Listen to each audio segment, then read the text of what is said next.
무엇을 준비해야 하는가 라는 질문을 함께 나누는 그런 시간 되기를 원합니다. 참 우리의 인생은 준비하는 인생이다 라고 볼 수 있습니다. 태어나면서부터 우리가 어떻게 죽을 것인가, 우리의 죽음을 또 준비하면서 우리는 우리에게 주어진 인생을 살아가곤 합니다. 바캉스를 가면 준비를 잘해야죠. 바캉스 가서 준비 못 해와가지고 그냥 제대로 못 놀고 오는 경우들이 허다합니다. 연주회에 가는데, 독주회에 가는데 연습은 다 잘해놓고 정작 악기를 챙기는 것을 잊어버렸을 때 그때 또 낭패를 또 금할 수 없겠죠. 배낭여행을 갔는데 그곳의 현지에 그 모든 지도와 안내 책자들을 준비해놨던 것을 가져오지 않았다고 한다면 또 그 여행 또한 상당히 힘든 그런 많은 안타까움이 남는 여행이 될 것입니다. 우리의 인생은 무엇을 준비를 잘 했느냐라는 이 내용에 따라서 결과가 아주 천차만별로 달라지곤 합니다. 준비. 우리의 인생살이의 자그마한 하나의 준비도 이렇게 큰 의미가 있다면 우리의 인생에 있어서 천국의 상금을 위한 믿음의 준비를 감당하는 여러분과 제가 되기를 주님의 이름으로 간절히 축원합니다.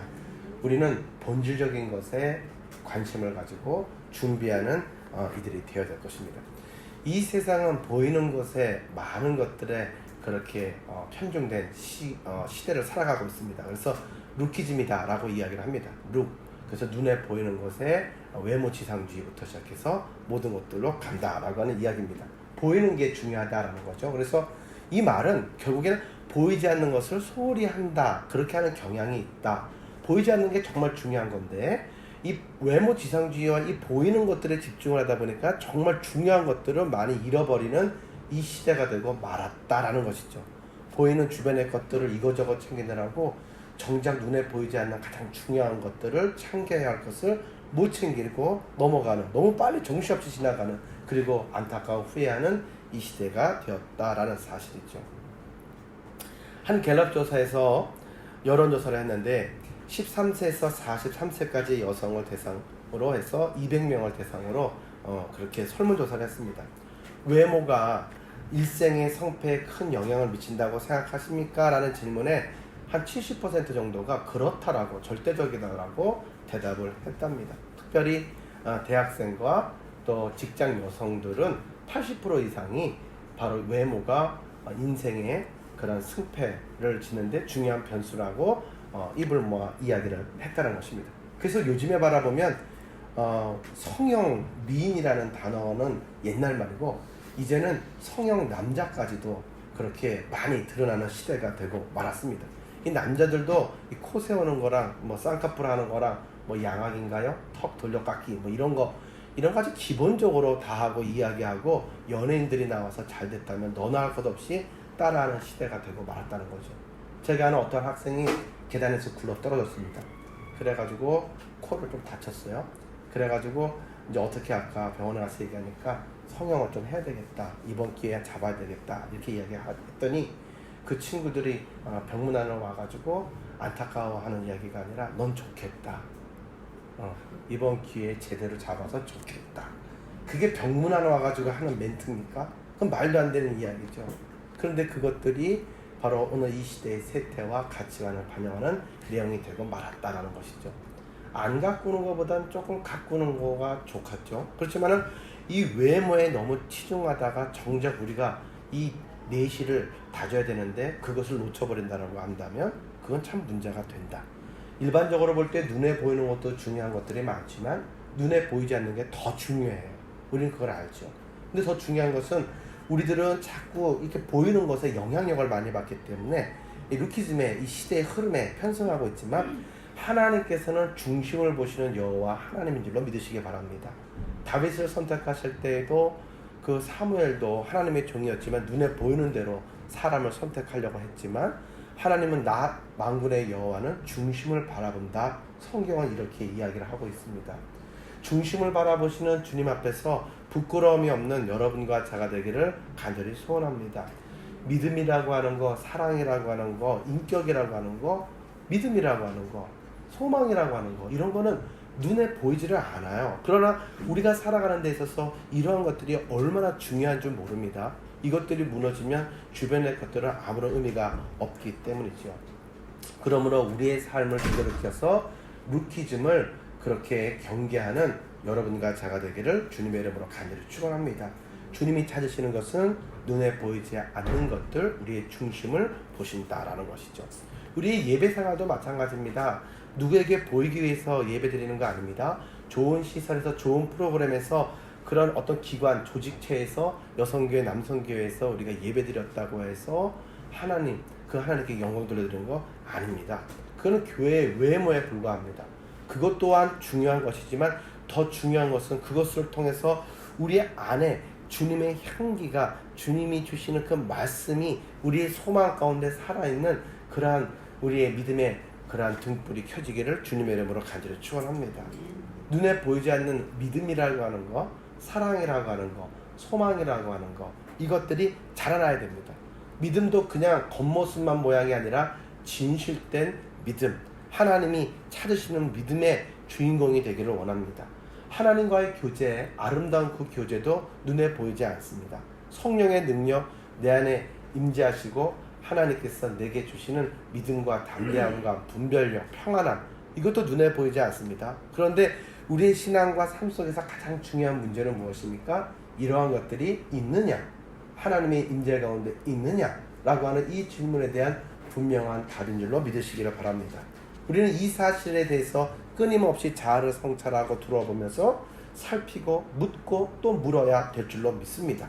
왜냐하면 너무 바쁘고 정신없이 나가다 보면은 내 안에 그것이 있겠지, 어저께까지 있었으니까 하고 확인을 안 한다는 것이죠. 여러분, 성공하는 사람들은 자꾸 확인하는 버릇이 있습니다. 확인해야 됩니다. 있었으니까 있겠지라고 하는 것이 얼마나 무서운 내용인지 모릅니다. 그러면서 정작 눈에 보이는 것들은 얼마나 열심히 확인하고 있는가라는 사실이죠. 오늘 본문의 말씀에 바라보면 10처녀의 비유에 대해서 이야기를 하고 있습니다. 먼저 우리가 기억해야 할 것은 이스라엘의 결혼 풍습이라는 것이죠. 이스라엘의 시작은요, 새벽부터가 아닙니다. 초저녁부터 하루가 출발이 됩니다. 그래서 창세기 말씀에도 보니까 저녁이 되고 아침이 되니 하루가 지났다, 이렇게 말씀을 하고 있습니다. 그네들하고 우리들하고 쓰는 우리는 태양력을 쓰지만 그네들은 그걸 안 써요. 그래서 출발이 다르다라는 사실이죠. 시간 개념이 차이가 있다. 왜냐하면 생각해보면 덥잖아요. 더워 죽겠는데 사람들하고 결혼 잔치 할 수 없잖아요.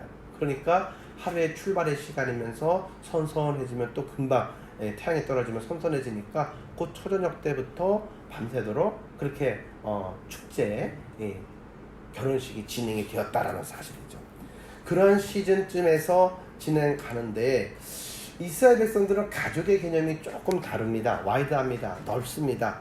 우리가 가족이라고 하면 혈연으로 맺어진 그 안에서만 가족을 하지만 우리나라도 옛날에 보면 시족 공동체 마을이 있었잖아요. 그래서 그 안에서 그렇게 한 가족이었지 않습니까? 그 한 가족이 커지고 한 마을이 돼서 서로의 숟가락 숫자까지도 알고 아이들의 이름까지도 다 기억하지 않았습니까? 그 이스라엘 백성들은 디아스포라로 흩어졌을 때에도 10명 이상 모이는 그런 자리가 되면은 그곳에 회당을 짓고 그들이 중심이 예배 중심으로 가족 문화로 그렇게 예배를 드리는 공동체였다라는 사실을 알게 됩니다.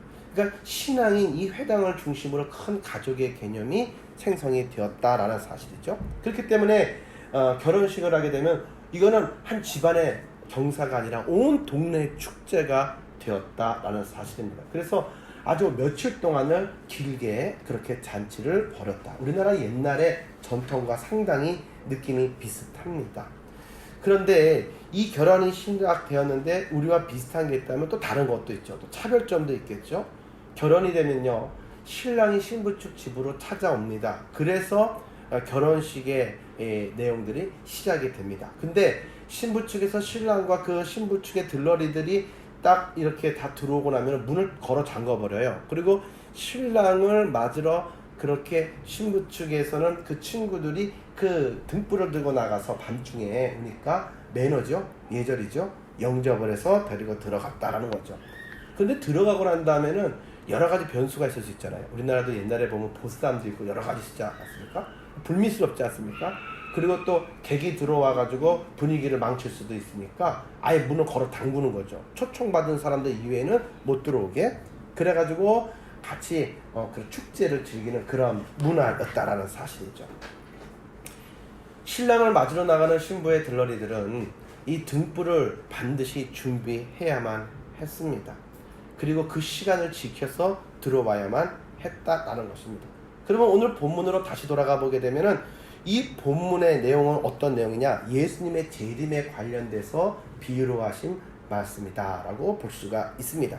24장의 말씀에 바라보게 되면 제자들이 예수님에게 말세가 어떤 일이 있겠습니까? 징조를 물었을 때 예수님께서는 말세의 징조에 대해서 여러 가지의 비유로 말씀을 하셨습니다. 전쟁과 기근이 있을 것이고 거짓 선지자들이 출현되게 될 것이고 사방 천지에 사랑이 식어지고 다들 이기적으로 될 것이며 이러저러한 이야기들을 쭉 했습니다.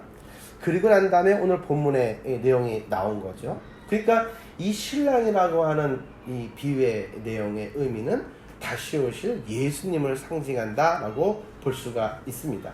그래서 선택된 10처녀가 결혼식에 참여해서 기쁨을 나누기 위해서 바로 신랑을 기다린다는 것은 성도들이 바로 재림하시는 주님을 기다리는 것을 의미했다라고 이해해보면 되겠습니다. 그런데 문제가 뭐냐면 이 잔치가 시작되려면 신랑이 빨리빨리 와야 되는데 신랑이 오는 시간이 지체되고 있다, 지연되고 있다, 시간이 자꾸 깊어져 가지고 깊은 밤으로 들어가고 있는데 그렇게 오지 않고 있다는 거죠. 그래서 기다리다가 밤이니까 피곤하니까 피곤에 지쳐서 꾸벅꾸벅 조는 일들이 그 들러리들에게서 나타나게 됩니다. 그런데 여러분 우리가 생각해 볼 때 피곤하니까 시간이 지연되니까 졸음이 오니까 자는 것은 당연해요.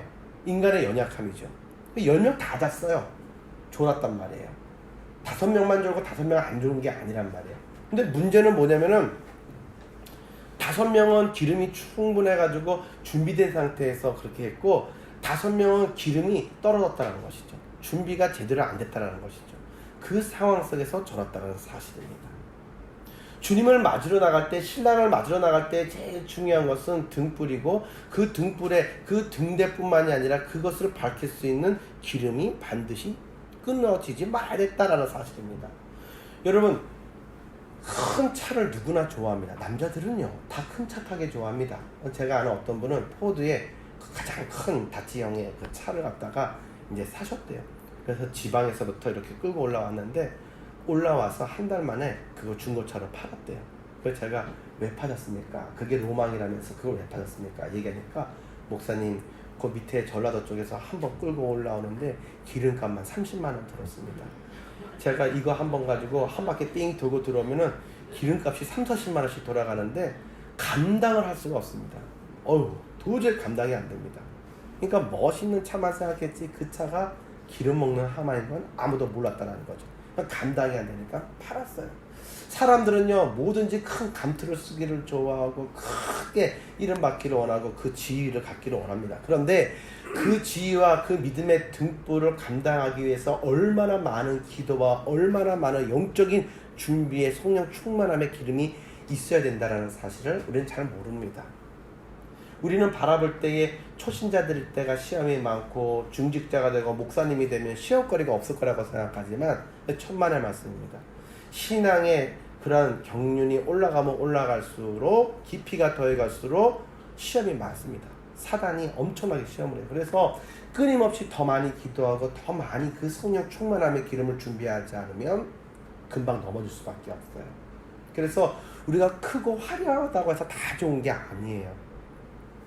그래서 이 등불을 준비했을 때도 뭐 이쁜 것도 있고 뭐 큰 것도 있고 뭐 다양한 등불을 가지고 나갔다라고 생각해 본다면은 그것들도 좋지만 가장 중요한 거는 지금 그들의 사명이 뭡니까? 신랑이 왔을 때 영접할 때 밝히는 거예요. 어둠을 밝히는 거. 그러려면은 불이 켜져 있는 등대가 의미가 있지 꺼져 있는 등대는 이쁘고 비싼 거 아무것도 의미가 없다는 거죠. 우리의 신앙생활 가운데 목사고 장로고 뭐 3대 신앙이고 다 필요 없다라는 거예요. 주님이 오셨을 때에 바로 주님께 우리의 믿음의 등을 밝혀서 보여드릴 수 있고 영접할 수 있는 그 믿음이 여러분과 제게 있기를 주님의 이름으로 간절히 축원합니다. 얼마나 그게 필요한지 몰라요. 그래서 슬기로운 다섯 처녀는 우리가 본받아야 될 믿음의 기름을 준비한 이로 비유돼서 설명이 되고 있습니다.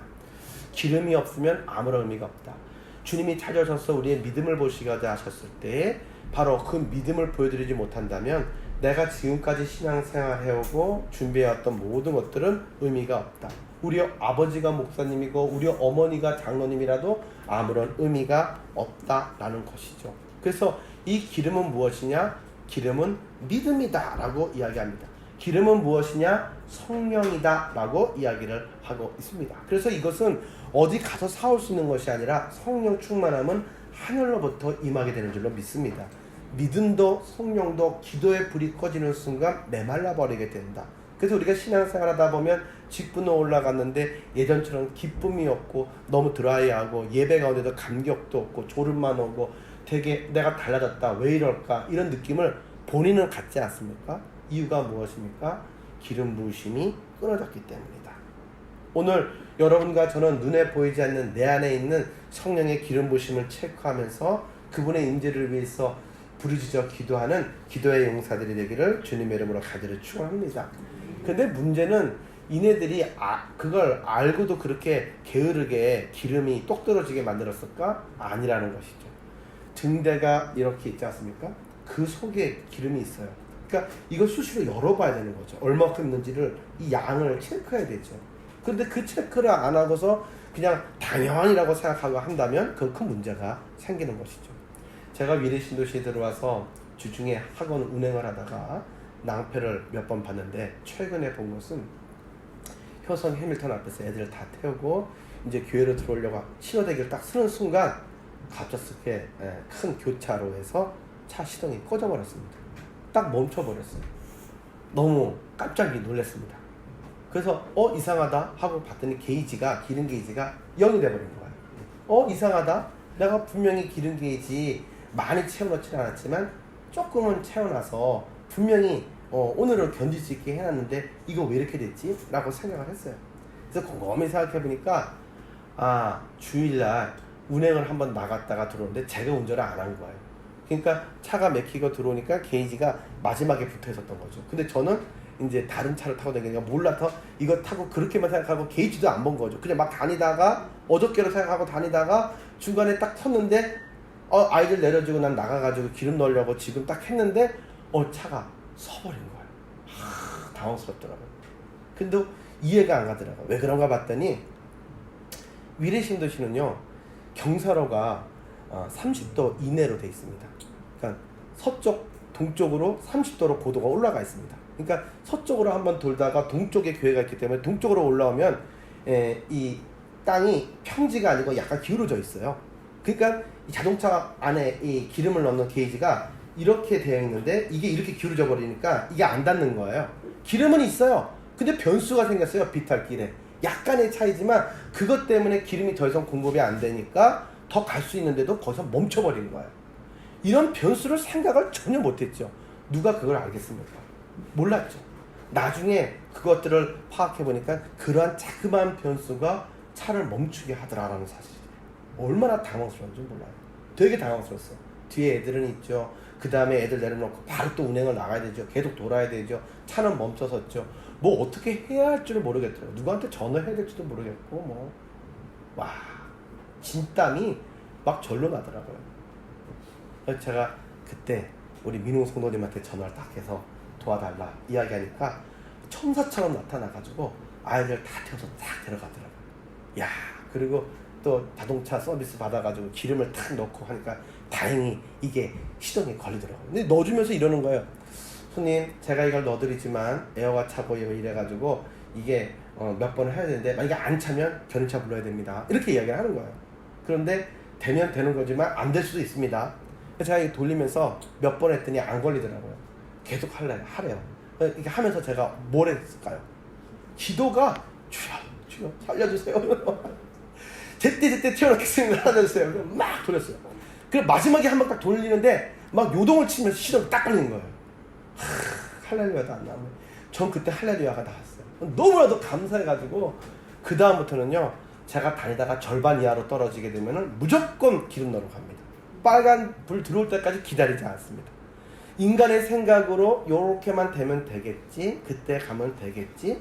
여러분, 제가 이 말씀을 드리는 이유는 우리의 신앙을 그런 식으로 성령 충만해야지, 그렇지 않고 우리가 계산하고 변수들이 많은데 우리의 생각으로 우리의 신앙을 내 편의와 내 우선순위로 신앙생활에서는 안 된다라는 거예요.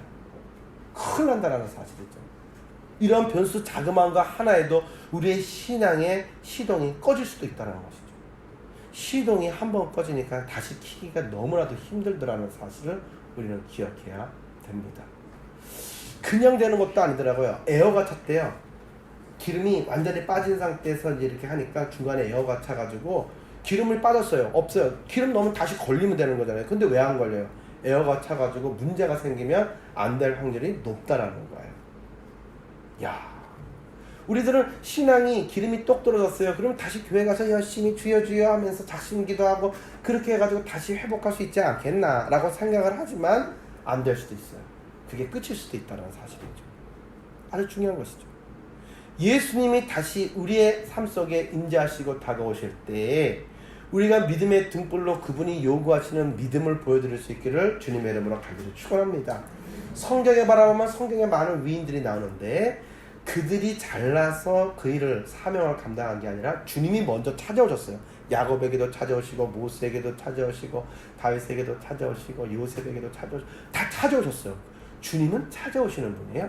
그런데 주님이 찾아오셔서 우리에게 믿음을 확인하신 이후에 그분과 함께 더불어 삶의 변화와 패턴의 놀라운 권위가 높여져 가는데 그때부터 하나님이 하시는 크고 놀라운 일들을 바라보게 되는 줄로 믿습니다. 하나하나 예전에는 힘들고 두렵고 피하고 싶었던 내용들이 이제는 기쁨의 자리고 이제는 그 모든 서력전을 하는 자리가 되고 우리의 꿈이 실현되고 하나님의 언약이 성취되는 그 자리와 사건이 된다라는 사실이죠. 한마디로 주님과 함께하는 결혼 잔치와 같은 우리의 인생의 기쁨의 잔치가 되기를 주님의 이름으로 축원합니다. 저는 우리의 신앙과 우리의 예배가 어떤 대학교에서 수업을 듣듯이 그렇게 일방적으로 듣는 메모하는 그러한 식이 아니라 우리가 정말 주님과 함께 사랑 안에서 성령의 교제를 나누면서 그 은혜 가운데 취하고 성령 충만해지고 기쁨을 회복하는 그런 결혼잔치와 같은 축제가 되기를 주님의 이름으로 축원합니다.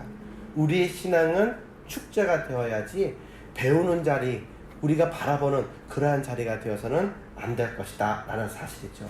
주님은 우리에게 찾아오신다고 했습니다. 찾아오셔서 주님이 보시는 것은 우리의 외적으로 단장한 모습이 아니라 우리의 마음에 있는 눈에 보이지 않는 것, 그 믿음을 확인하신다. 성경은 이야기합니다. 인자가 올 때 너희들의 믿음을 보겠느냐? 주님은 그렇게 말씀을 하셨어요. 누가복음 18장 8절에 말씀을 하셨다라는 사실이죠. 그러면 우리의 중심을 어떻게 하나님께 보여드릴 수가 있느냐? 구약에 나타난 이스라엘 역사를 바라보면 이스라엘 백성들은 안식일을 지키고 11조도 드리고 제물도 드리고 헌신도 했습니다. 눈에 보이는 것으로 아주 열심히 신앙생활 했습니다. 바리새인들도 얼마나 열심히 눈에 보이는 거 잘 지켰는지 모릅니다. 그러나 하나님 앞에서 진실된 믿음과 기도와 소망이 없었다. 그것이 바리새인들의 결정적인 모습이었습니다. 사랑의 마음이 없었다. 계명을 정말 지키려고 하는 애통하는 마음이 없었다. 그래서 다 겉으로는 완성이 됐지만 하나님이 보실 때에는 화가 나셨고 진노하셨다라는 사실입니다. 기도하고 예배하고 헌신하고 예물 드리고 하는 거 모두 다 중요합니다. 직분을 갖는 거 다 중요하죠. 하나님이 보시기에 가상한 일입니다. 하지만 하나님이 보시기엔 그것들은 등일 뿐입니다. 등일 뿐이에요. 그 안에 기름이 없다라고 한다면 그것은 하나님을 위한 영광의 우리의 준비된 모습으로 볼 수가 없다. 우리가 어떤 등을 준비하든지 간에 그 등을 밝힐 수 있는 기름을 항상 소유하고 살피는 여러분과 제가 되기를 주님의 이름으로 축원합니다. 그래서 성경의 에베소서의 말씀을 바라보니까 성령 충만함과 전신갑주를 입으라고 그렇게 명령하셨거든요. 그래서 성령 전신갑주가 우리가 취해야 할 그런 기름이라고 볼 수가 있는데, 그런데 성령을 받으라 말씀하실 때 주님께서는요 그냥 성령 세례를 받으라 이렇게 말씀하시는 게 아니라 성령 충만함을 받으라고 말씀하셨거든요. 그러니까 성령에는 세례가 있고 충만이 있습니다. 성령 세례는 처음 받은 거. 그게 성령 세례. 그 다음에 성령 충만함은 내 잔이 차고 넘치는 거, 은혜로 차고 넘치는 거거든요. 그러니까 주님은 우리에게 간당간당하게 은혜 체험하고 살아가라고 이야기하신 것이 아니라, 한 번으로 족하다고 하신 것이 아니라, 날마다 깨어 기도하며 시험에 들지 않게 기도하며 하늘로부터 은혜와 믿음과 사랑과 소망을 공급받아서 그 성령 충만함으로 힘있게 살아가라고 말씀하고 있다는 사실이죠. 오늘 여러분과 저에게 있어서 차고 넘치는 성령 충만한 기쁨이 회복되기를 주님의 이름으로 축원합니다.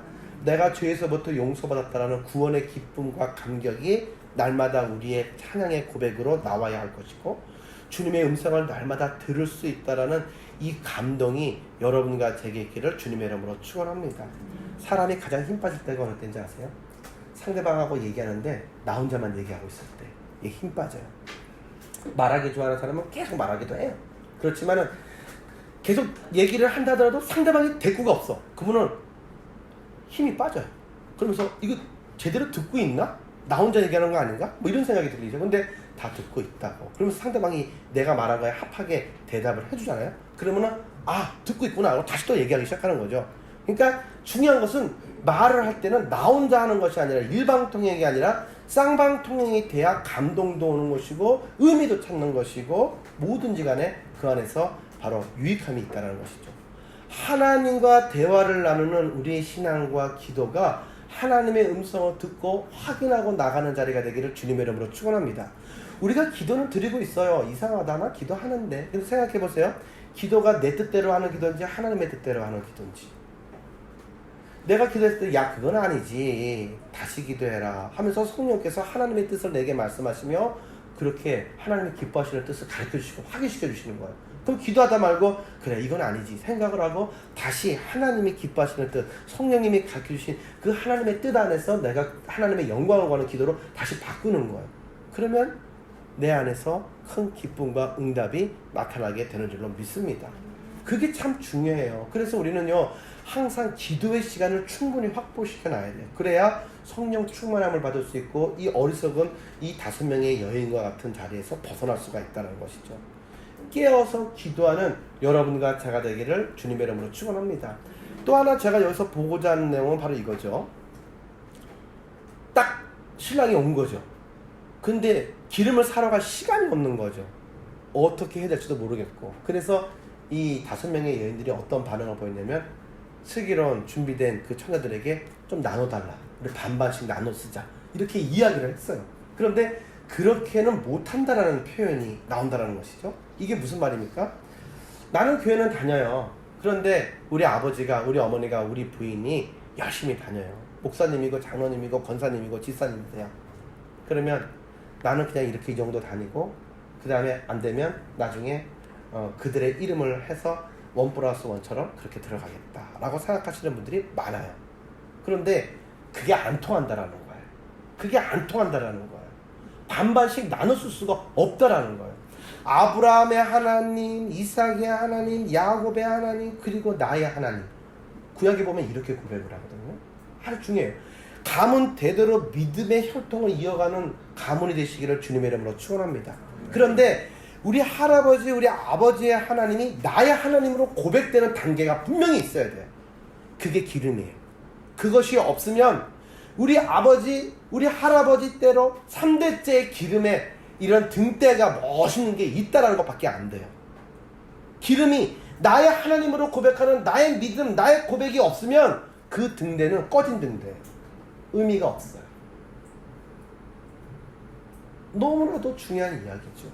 그래서 중요한 것은 신앙은 하나님과 나와의 단독의 관계예요. 그래서 성경의 말씀 가운데 코람데오라고 하는 라틴어가 있는데 하나님 앞에선 단독자라는 뜻이에요. 신앙은 처음 입문은 모르지만 나중에 어떤 결정적인 순간에는 반드시 선택을 해야 되는 단계가 와요. 모르니까, 하나님에 대해서 알아야 되니까 그 부분에 대해서는 주변의 사람들에게 도움을 받을 수가 있어요. 그리고 듣고 달아갈 수 있어요. 그런데 어느 시점이 되면 아버지의 뜻대로, 하나님의 뜻대로 살아갈 것인가, 두 마음을 품고 살아갈 것인가 결단해야 되는 순간이 온다는 것이죠. 그 순간에는 내 믿음을 고백하며 내 안에 있는 믿음을 그렇게 밝힐 수 있는 기름을 준비해야 되는 줄로 믿습니다.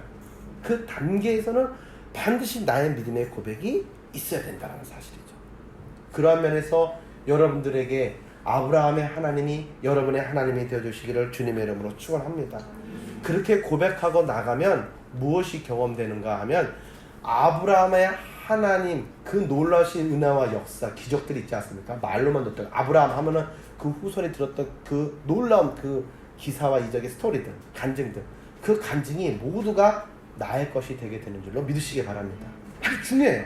그래서 우리는 멘토를 누구로 삼느냐가 참 중요한 거예요. 이 시점에서 저는 엘리야와 엘리사를 한번 이야기해보고 싶습니다. 엘리사가 엘리야에게 당신의 영감의 갑절을 갖기를 원합니다 라고 멘토로 두고 열심히 구했어요. 그 이전에는 하나님과 엘리야와 관계가 엄청나고 기적이 많이 나타났죠. 근데 엘리사가 그것을 구하는 순간 그것을 받아들일 수 있는 믿음의 이 기름을 준비해서 빛을 밝히는 순간 주님이 그의 삶 속에 좌정하시는 순간 엘리야에게 임했던 그 하나님은 엘리사의 하나님이 되어주신 줄로 믿습니다. 똑같은 기사와 능력을 행하며 하나님의 영광을 바라보게 되었다라는 사실이죠. 오늘 여러분과 저는 이 신앙생활을 하면서 뒤에서 멀리서 따라가는 구경꾼의 신앙인이 아니라 그 아브라함과 다윗이 경험했던 그 놀라운 일들을 함께 직접 경험하면서 이 시대에서 다시 한 번 더 그 빛을 밝히는 하나님의 일꾼들로 쓰임받기를 주님의 이름으로 축원합니다. 그 사건을 통해서 여러분의 가문이 믿음의 가문으로 일어서기를 원하고 여러분들이 찬양이 끊이지 않는 그러한 레위 지파의 가문이 되시기를 주님의 이름으로 간절히 축원합니다.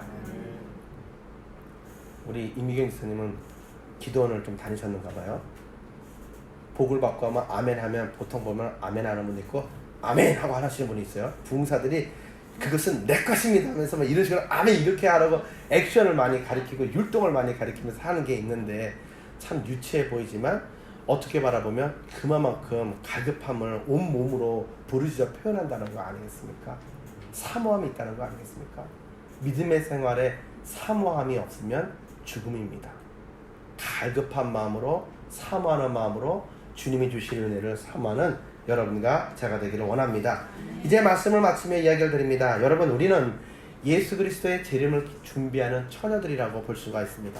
준비할 것이 참 많겠죠. 그러나 그 중에서 가장 중요한 준비거리는 눈에 나타나지 않는 것, 기름이 되는 줄로 믿습니다. 참 사랑을 준비하고 믿음과 진실을 준비하면서 나아가면 기회는 바로 그 자리에서부터 시작되게 되는 줄로 믿습니다. 어느 순간 그 기회의 문은 닫혀져 버리고 말 것입니다. 기회가 사라진다. 그러므로 준비는 나중이 아니라 바로 지금 우리가 준비해야 된다라는 도전과 사모함이 우리에게 불붙는 오늘 이 예배의 묵상의 시간이 되기를 주님의 이름으로 간절히 축원합니다. 우리 다 함께 기도드리겠습니다.